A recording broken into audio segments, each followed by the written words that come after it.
So, hello everybody, and welcome to episode 7 of Cricket Scorers Untallied. I'm Sue Drinkwater, and with me in the virtual studio, we have Julia Farman. Hello, Jules. Hello. And Brian Rodwell. Hello.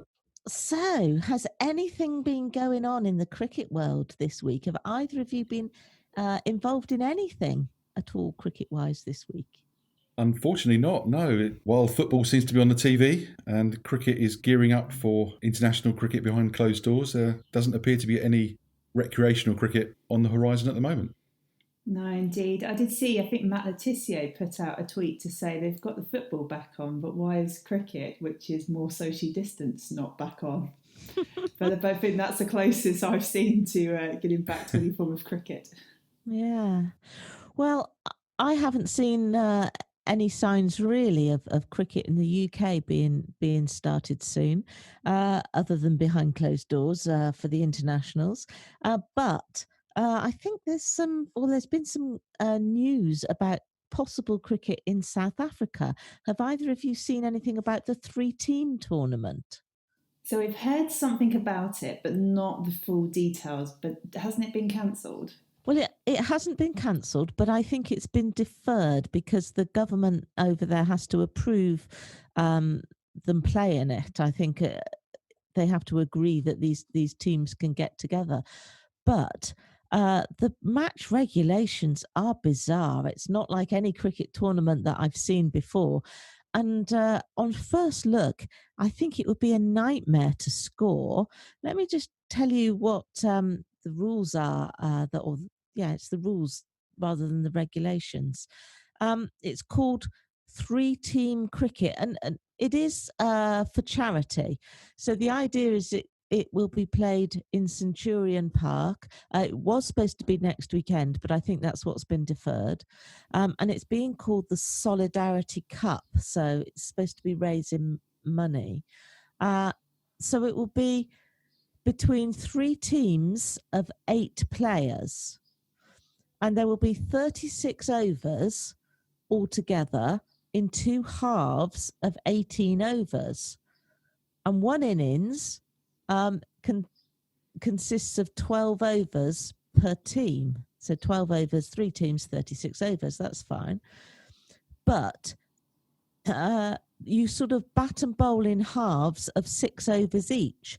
So Team A will play Team B for 6 overs, and then Team A will stay on and play Team C for 6 overs, and then Team B will play Team C for 6 overs, and then they'll have an interval, and then they'll all switch round. And because it's 8 aside, after the 7th wicket, you get last man stands, so the last batter can carry on. You can only bowl 3 overs per bowler, and the batsman who bats on can only score in even numbers. So I've seen similar in indoor cricket where the last batsman bats on, but he can score any number of runs and just goes back to the striker's end for the next delivery. But in this, they're saying that anybody batting on can only score in even numbers at the end. So, it sounds extremely confusing. A lot of potential for getting in a muddle. And I believe that there will be 11 players fielding, even though it's 8 aside, and that they'll be borrowing players, fielders off each other. Wow. This is definitely one that I'll need to listen to the podcast and actually run through that again and pause it at the key moments to work it out in my head. Because I am absolutely lost having gone through that. But it sounds like an interesting format. Yes, it does. It does sound like an interesting format, and it's really good that I think people are being innovative and trying to get the game going in some format.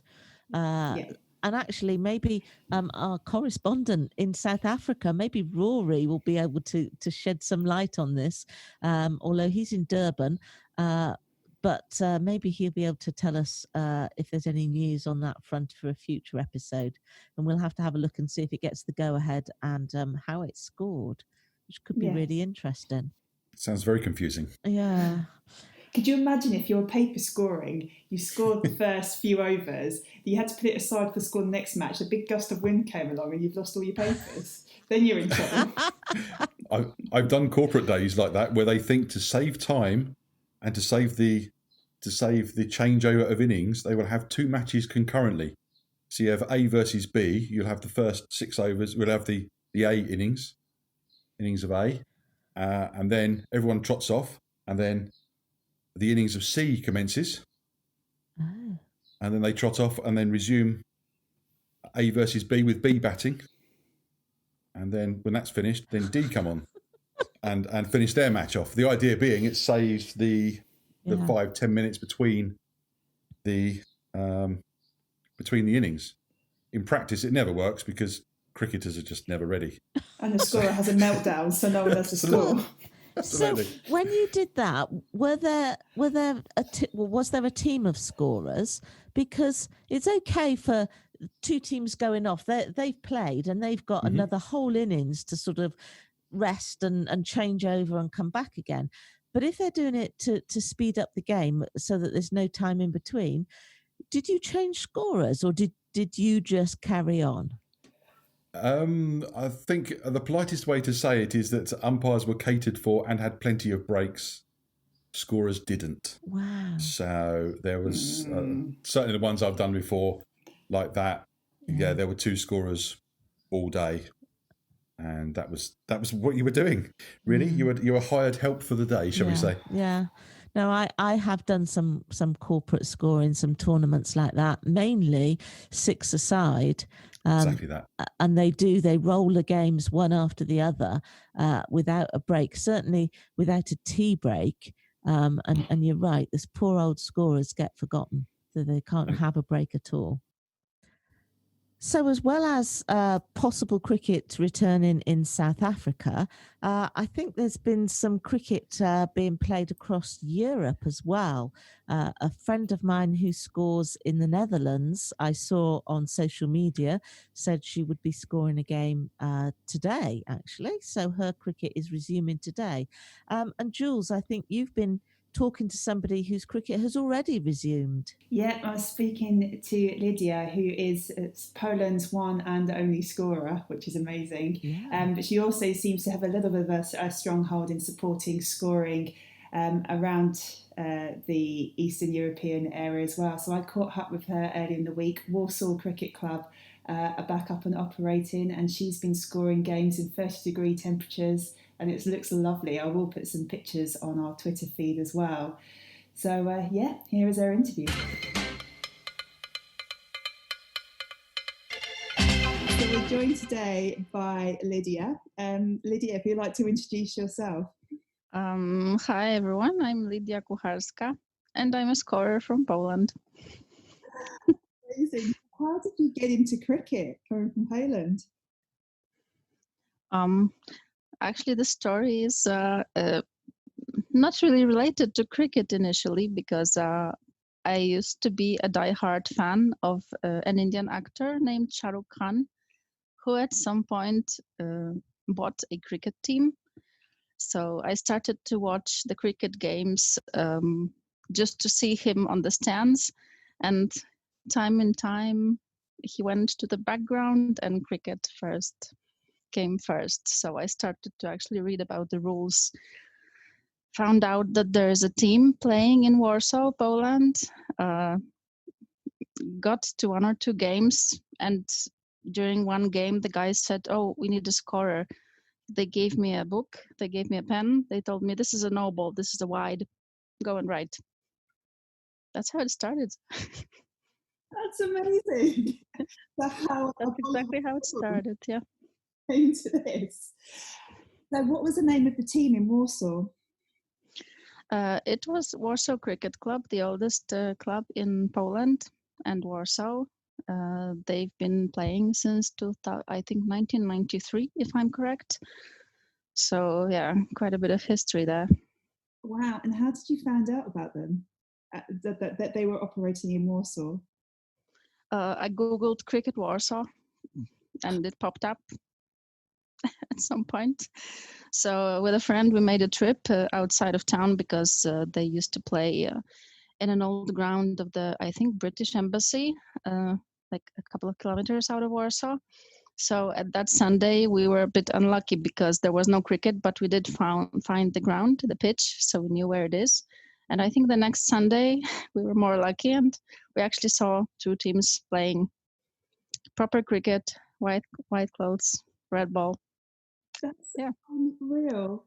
And just so, how did you know what you were doing with a scorebook?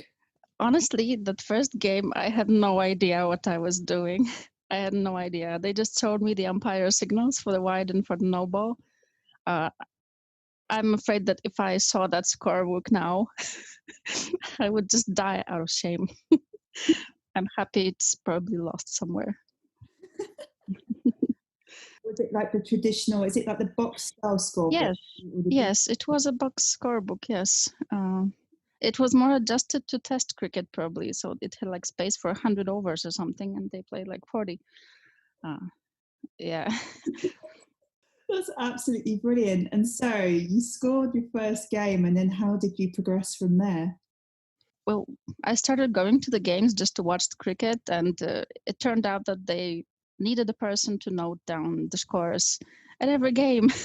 So I kind of got hooked up because it turned out interesting. I actually like numbers, and combining the numbers and the statistics, which is also a field of proficiency for me, combining it with cricket and with staying outside, with enjoying the game.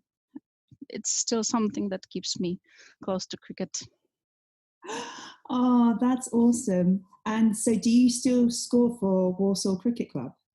I score for Warsaw Cricket Club and for all the other clubs in Poland because I'm not really officially affiliated with any club. I'm like an external scorer, so I try to be as active as possible during all the competitions, both in Poland and outside if I have the chance. Oh, we'll talk about your work across sort of Europe scoring in a bit. So how many cricket clubs are there in Poland? Right now, I would say about a dozen, mostly in Warsaw, but not only. Basically, every year we have at least one new team forming.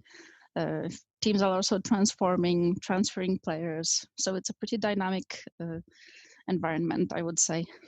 It sounds like the Poland IPL. We actually did have a tournament which kind of resembled IPL last year. So we actually had an auction of players, 4 team owners with the budget. There was an actual auction, buying players. And it was a really good, interesting tournament. It was the exclusive T20 league, and actually you can find the scores in Cricket HQ system because that's what we are using in Poland. Oh, that's amazing. Did you all have like fun names like the IPL teams? Not sure if they are fun, but there were like Titans, there were Panthers, there were Blasters, and the Fighters. Yeah. Really cool. And is cricket in Poland played by people from Poland or expats? What's the sort of makeup there? Well, it is played mostly by expats from India, from Pakistan. We have a player from Zimbabwe this year. We had people from Australia, from the UK, from South Africa as well. But it is mostly players from the subcontinent.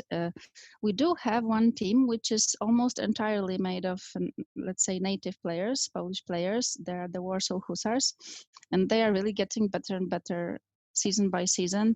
They also get training in the UK. They also invite coaches here to Poland. And it's really good to see them develop their skills. Yeah, absolutely. It sounds like, are you the only scorer in Poland? I'm not the only scorer, but let's say I'm the only full-time scorer, if you will.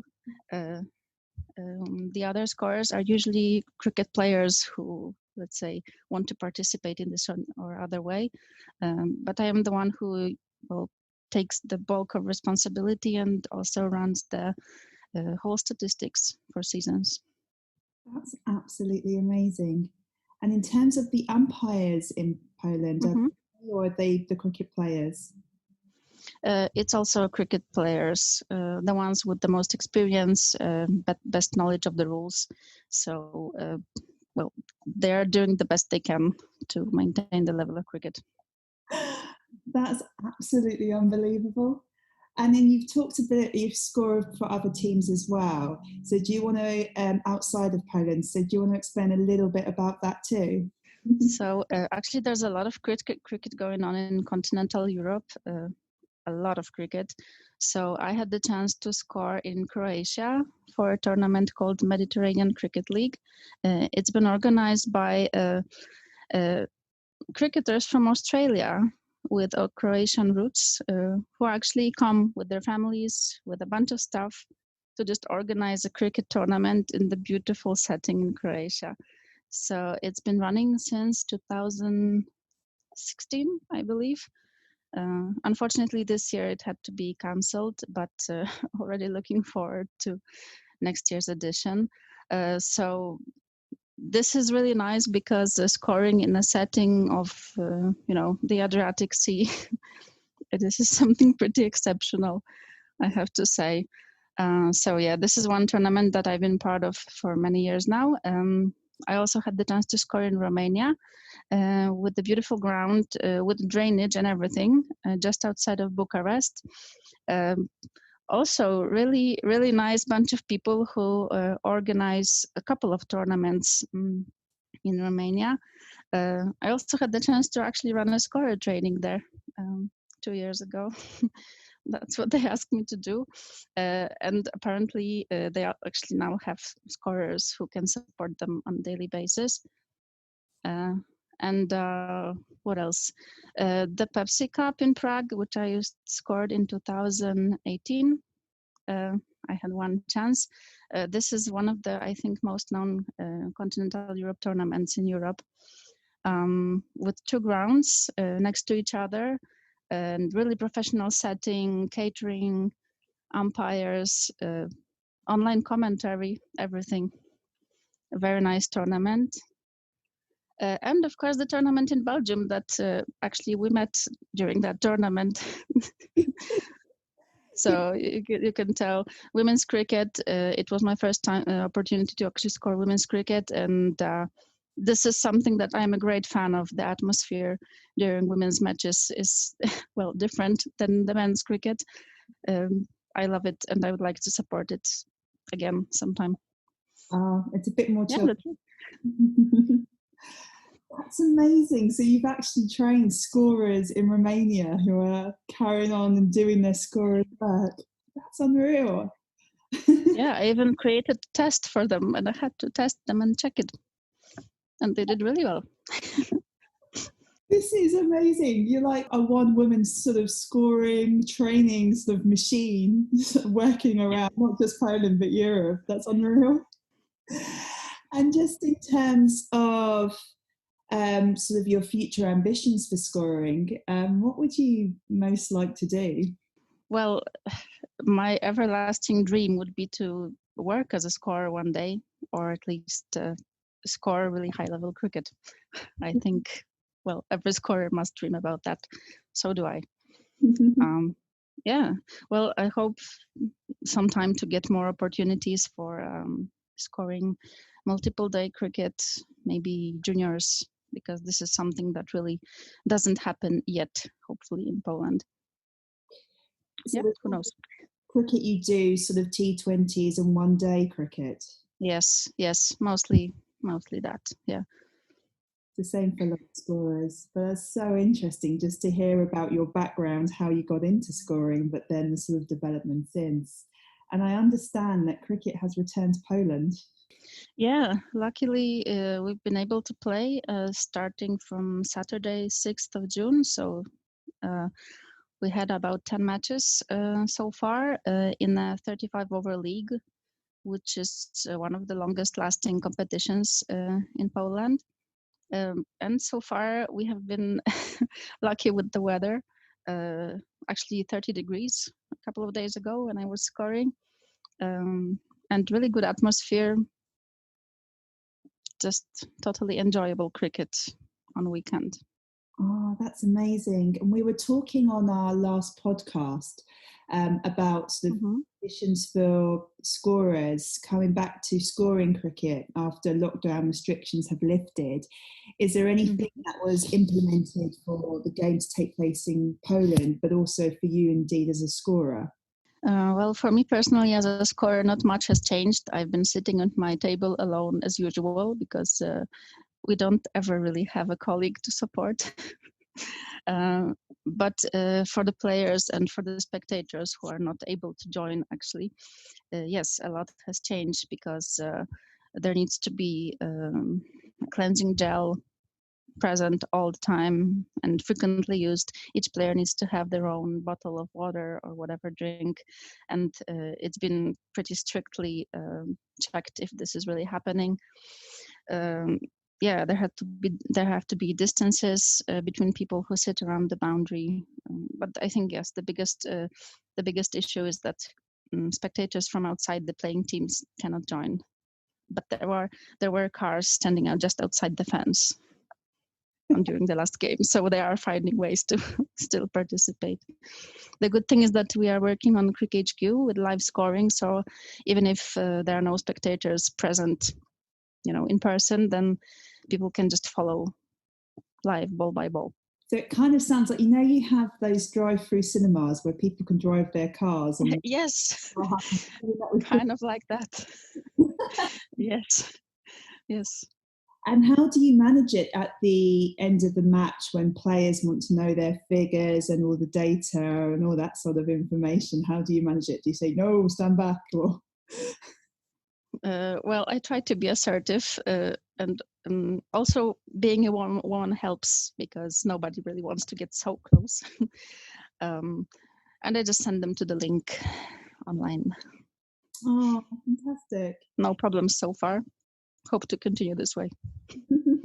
So have you got more cricket planned for this week as well to score?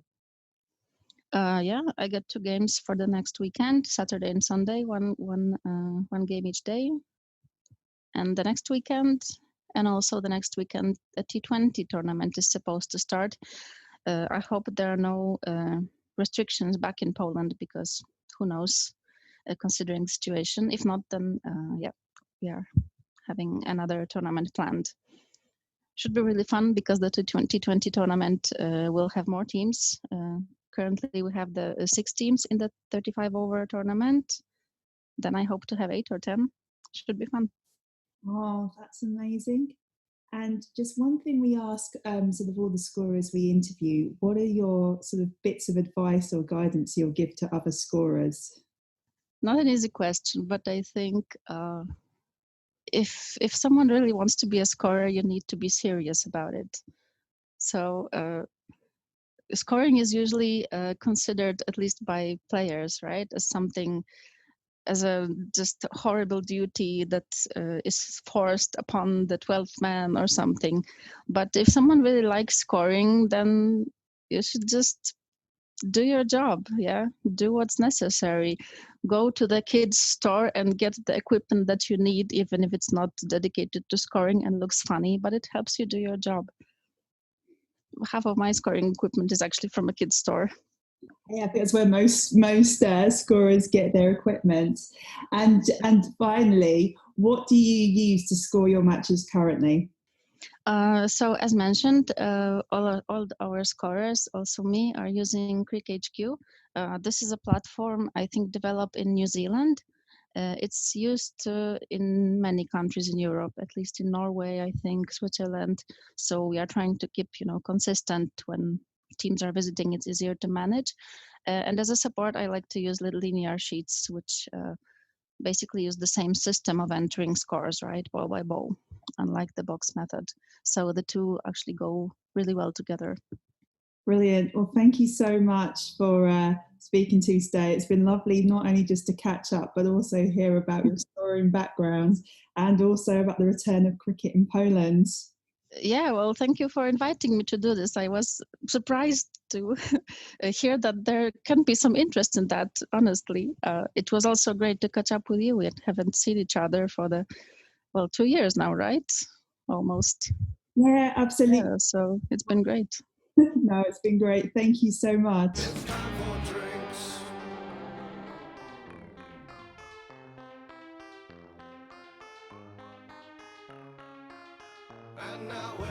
Okay, so thanks for that interview, Jules. That was really interesting. It's great to hear how Lydia has really sort of, as you're saying, a one-woman scoring machine over in Poland. Really good, yeah. Won a lot of work for her. We're trying to work out whether because there's that amazing stat about Mohammed Nabi playing against 50 different cricket clubs, how many different cricket clubs from nations that she's scored for or scored in. So whether she's got equal amount of countries to notch up. So we'll wait and hear on that one. Okay, so in our Ask the Scorer section last week, we had a question from Mike Turner about adding up parts of overs. The short question was, if you've got 0.3 balls bowled and also 0.4, when you add them together at the end of the innings, do they make 0.7 or do they make 1.1? So I don't think we're going to get a right and wrong answer to this, but Jules and Brian, what are your views on this? So I would do it as 1.1. I'd count up all the balls. I have to confess, I'm exactly the same. Yes, it would be 1.1. Would be the strange figures, of course. If they're all dots, it would be 1.1000. What about yourself, Sue? Well, I'm going to differ from you because I would actually have added it up as 0.7 because the bowler hadn't actually bowled a whole over in either case. So he hasn't bowled one over. He's bowled sort of no overs, but this amount of deliveries. However, if you're using scoring software, then it will get rolled up as 1.1. And I wouldn't mind that. I'm not going to make a fuss about it, but it adds up in sixes, whichever. I haven't seen any scoring software that adds up as 0.7. And this is not so much a scoring matter as a captain's matter, but if that bowler, if it was a limited over match and a bowler was limited to how many overs they could bowl, it would actually count as 2 overs. So you'd have to add it up as 2, because if he's bowled 0.3 as 1 over, that's one of his allocation, and 0.4 in another scenario is another completely different over. So therefore that would count as 2 overs off his allocation. So I don't think we have a definitive answer. I think it depends what you're looking for as to how you add it up. Don of Cricket Scoring, I have a question.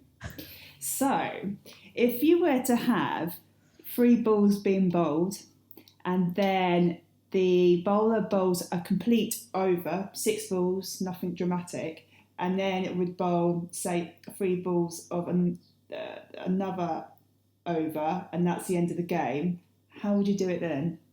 That's 1.6. Because you've got 3 balls and 3 balls as 2 separate overs, but the one complete over in the middle. Is it not? That's how my logic would do it. But I think this comes down to a matter of preference. And we did get some answers in from other people with their views on it. There's Kevin Hutchinson, who says he would do it as 0.7 because he has the same logic as me, that there has not been a whole over bowled. And he actually goes on to say, though, that if you look in Wisden, when they're doing the first class averages, they roll that up to be 1.1. However, when you delve down deeper into Wisden and you're looking at a bowler's career stats, they class it as total balls bowled rather than overs and balls, which takes away any argument. I've always wondered though how accurate the balls bowled are in Wisden, because presumably they haven't gone through every innings that's been bowled in history, and isn't it just in some cases the number of overs times 6 as regards number of balls bowled? stunned silence. There won't be any no balls or, for example, no balls or wides deliveries. Will be extra deliveries bowled by the bowler. I don't know, because at the end, that's very good actually. Because at the end of a season, they print off the averages, the first class averages for a county, and they will have overs and balls properly. So that would, that wouldn't include no balls and wides. You're right. Because it would affect the strike rate of a bowler. Yeah, it will. Whereas it's not so much as how accurate it is, but it's what's included. Because even if they're rolling up the averages or just sort of adding the averages together rather than multiplying the overs by 6, yeah, you're right. I don't think they're going to be taking into account no balls and wides. Very good question. So I think in answer to this for Mike is that it's personal preference. Can I interject a point? Of course. In the method where you label it as 1.1, you're not really adding enough extra information. All you're telling, in the method where you label it as 0.7, you're not really adding any extra information. All you're saying is that it was separate overs. You're not telling anybody how many overs or how those balls were divided between the overs. So you're adding one small piece of information, which then begs further questions. If you label it as 1.1, then you're just saying total balls is 1 overs 1 ball. That sort of finishes it. It's like money. If you add 50p and then 3 20p's, you wouldn't say you had 110 pence. You'd say you have £1.10. That's a very good analogy, actually. That is brilliant. I kind of right now, if I could get over to wherever the Drinkwaters live and shake your hand, I would do. Absolutely. That is spot on. Yeah, I guess you would. And to be honest, I don't think we need to worry about this too much, because it's only going to be for one match. I would have said 0.7 at the end of that match. But if you're then tallying it up for the entire season and creating a season's worth of figures, I would have included it as 1.1 and then added it to all the others. So that 1.1 would have got absorbed into how many overs and balls that the bowler had delivered over the whole season. So it's only for the one match would I have listed it as 0.7. And yes, you're right. It doesn't explain anything. It doesn't explain whether or not, well, it can't be a 7-ball over, a normal over, because that would have just been classed as 1 over. But it doesn't explain how the over was split. But we're only putting it in a summary. You're writing this in the bowling analysis summary. So we're going to be adding it up anyway. I'm guessing the answer to all this is going to be put a note somewhere. Is that like the equivalent of John Holder, dead ball? The scorer says, put a note somewhere and make it consistent. Yeah. Yeah.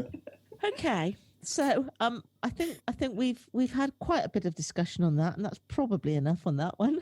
But we have now a question that's come in from Kevin Hutchinson, who says, how do you fill your time at a match when it rains endlessly? So I think that's the one that we'll leave for next week. We'll invite people to tell us what they do in a game where it just rains and you're stuck in a scorebox or a pavilion in the rain. Tell us what you do when you're in a game that it rains non-stop. So thank you very much for listening to our 7th episode of Cricket Scorers Untallied. And we'll just say goodbye from Brian. Goodbye. And goodbye from Jules. Goodbye. And goodbye from me, Sue. Goodbye. Are you sure it's episode 0.7? Not episode 1.1?